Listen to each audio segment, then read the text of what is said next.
if you've heard one message consistently throughout the presentation, it's that delaying Social Security, if you can do it, if you can have and create a plan to do it, is a good thing. It can actually positively impact retirement outcomes.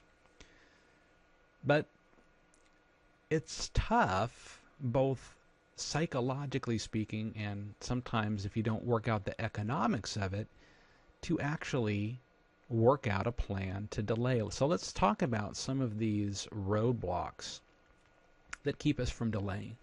So psychologically, I think when I talk to clients or individuals who are doing the planning process, their general narrative is, I don't think I'm going to live long enough to get more benefits by waiting, cumulative benefits by waiting.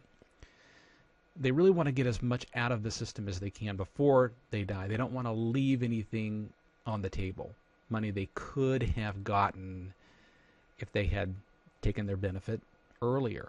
And some individuals actually frame it from the standpoint of the solvency of the Social Security system. They want to get as much as they can out before it goes, quote, broke.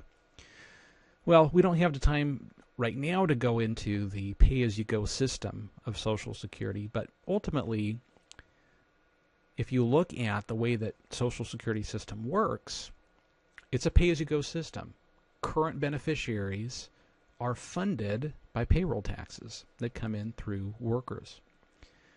So if in the future something were to happen to the solvency of the Social Security system and there would be a reduction in benefits to recipients,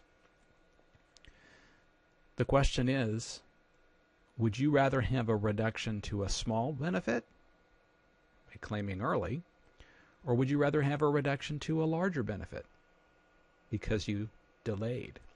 Because ultimately, it's not about the system going broke, as in there's no more money for anybody.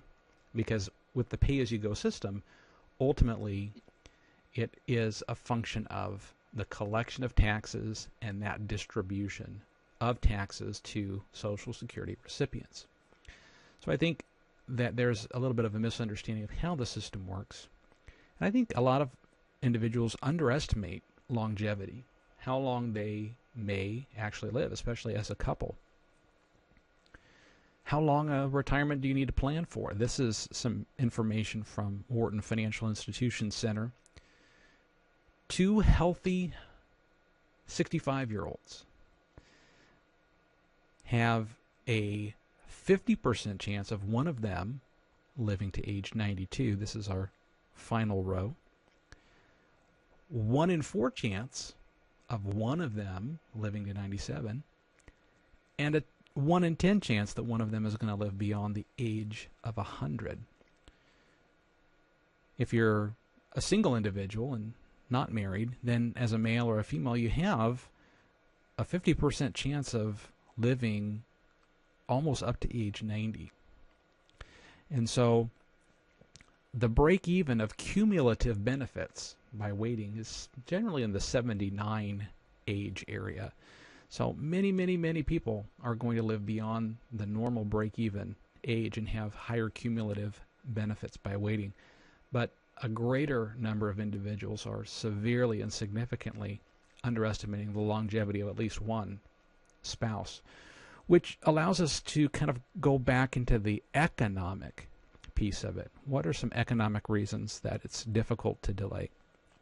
Well, a lot of individuals don't think that they're going to live beyond that, quote, break-even point. And frankly, they don't really want to wait in order to begin getting a benefit. Well, if you are married, keep in mind that the break-even analysis of when you'll get more cumulative benefits by waiting completely ignores and leaves out the fact that there is a surviving spouse. And so the surviving spouse always inherits the larger of the 2 benefits and loses one of them. So ultimately, if the primary income earner claims early, even if they live not even up to the break-even point, so to speak, you've got a surviving spouse to keep aware of. And what is the longevity of that surviving spouse, and what kind of income needs are they going to have? So delaying is great for a surviving spouse situation. I think one of the primary economic and even psychological points that is difficult for individuals to get beyond is they don't really have a plan, economically speaking, to bridge the gap between when they stop working and when they would take the delayed Social Security benefit. They don't like the idea of having to take more money from some other source. They don't have a plan for how they would safely do that or take that. It's kind of like this image here shows that you've got this retirement on one side of the bridge and Social Security on the other side of the bridge. How do we get across from one to the other? So we need to build some kind of an income bridge. And there are multiple options to do that. If well planned for, you can take withdrawals from retirement assets. You can work part-time just to cover the amount of money that you would have been getting from Social Security while you're waiting. And even the use of what's called a home equity conversion mortgage during that time period can cover that gap. We'll have other classes on how to use housing wealth in order to optimize retirement outcomes. So when are good times to take Social Security early? Is there ever a good time? I think there actually is. One is if you really need the money and you're not actually working any longer. Taking it early probably is the most logical alternative. Also, if you're in poor health and you don't expect to live a terribly long period of time, that may be another indicator that taking Social Security might make sense. But if you plan to keep working beyond age 62, in most cases it doesn't pay in order to take those reduced benefits. So ultimately, you need a plan.